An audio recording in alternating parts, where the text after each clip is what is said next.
What happened was when I was about 13, 14, no sob story here, but my parents split up, like super high conflict divorce. And I felt pretty alone. So I traveled down to where she went to school, UC Santa Barbara, and I lived in the parking lot outside her dorm. You lived in the parking lot? Yes,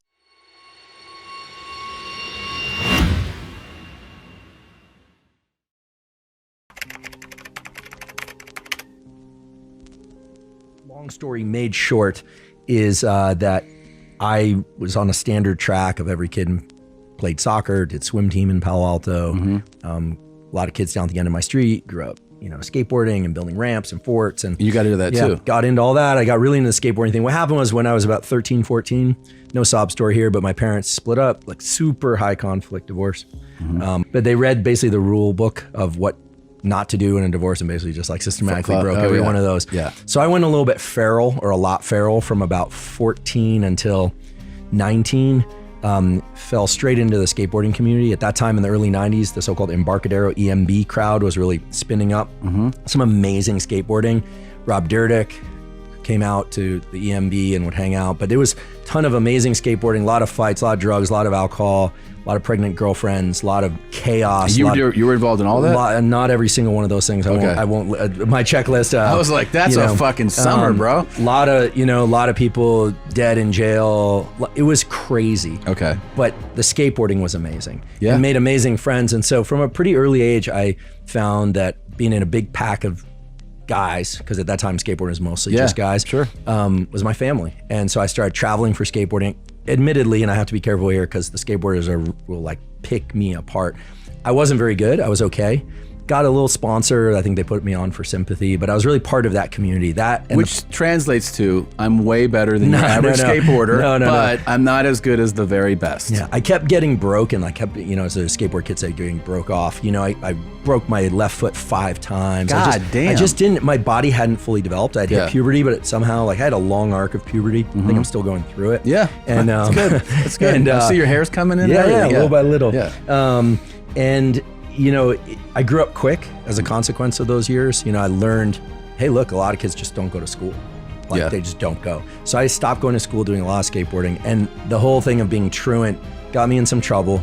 I got put away for a little while. You did? I did. I didn't harm anybody. I didn't harm myself, but the school understood, this, if you go to Palo Alto school, so as opposed to inner city San Francisco school, they're going to find you and basically get you, at least attempt to put you under discipline. You have to be some teacher from that era's favorite story of bad kid who flipped it around. Yeah, I think so. I got out of that place. That place was really unpleasant. Kids, let me just tell you, the moment the door locks, it sinks in. If you think life sucks wherever you are in freedom, think about how much it sucks when you have zero control over your schedule, your food, your life, your interactions.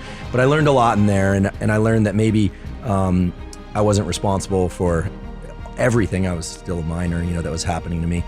But I got out, and unfortunately, instead of shaping up, what I did is I was just a lot more cryptic about my activities. Sure, which is normal. Yep. Natural for a kid. Got a girlfriend. She became my main focus.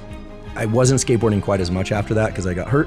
Got really into Thai boxing, lifting weights, and running. I got really into fitness starting early. Yeah. We had a football coach at our school, Bob Peters, and he was the one who wrote the script that eventually became the John Hughes film, Mr. Mom, and it was called Wait Till Your Mother Gets Home. And he was this great, big, strong guy, and all the girls liked him. And I was like, okay, well, that. And this new girlfriend, and I saw a picture of her ex-boyfriend, and he's like this big, strong guy. Oh, that'll do it. And I was like this, this ferret, skinny ferret of a skateboard kid. And so I started lifting weights and doing all that. And Bob Peters taught me how to take good care of my body, but also really focused on me also doing running and things of that sort.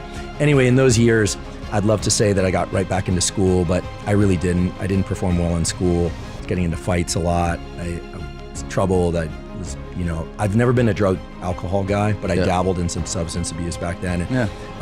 And got, my girlfriend pregnant. There was a bunch of things that I look back on. I was really wayward. Yeah. So I followed her. She went off to college, and I felt pretty alone. So I traveled down to where she went to school, UC Santa Barbara, and I lived in the parking lot outside her dorm. You lived in the parking lot, so like a stalker? So I could keep an eye on her. No, I'm kidding. No, because we wanted to be together. We wanted to be together. You fucking lunatic. We'd party on the weekends. And then if anyone went near her, I'd beat him up. Who's that guy? Who's that guy that went inside? Yeah, I was kind of, I was really afraid to lose her, Pretty soon. Wait, did you really beat up guys that came close to her?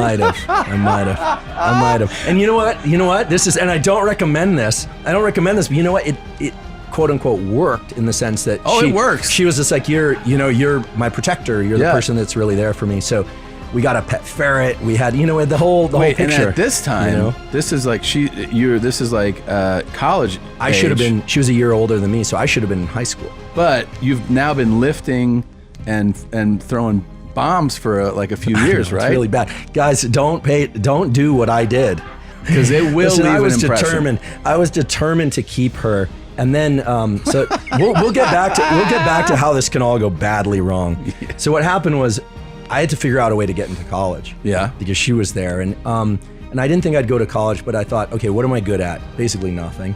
But I can lift weights and I can run. I like hanging out with friends and working in big teams of guys. I'd done a little bit of that, skateboard shops and factories, and I thought, become a firefighter. Right? Everyone loves firefighters. I wanted a dog. So I started taking fire science classes at Mission College in the South Bay. Loved the work. Just felt like it was just the greatest. It's like cook with your friends and like fight fires. Everyone loves firefighters. Not everyone loves cops. And you know who else loves firefighters? Chicks.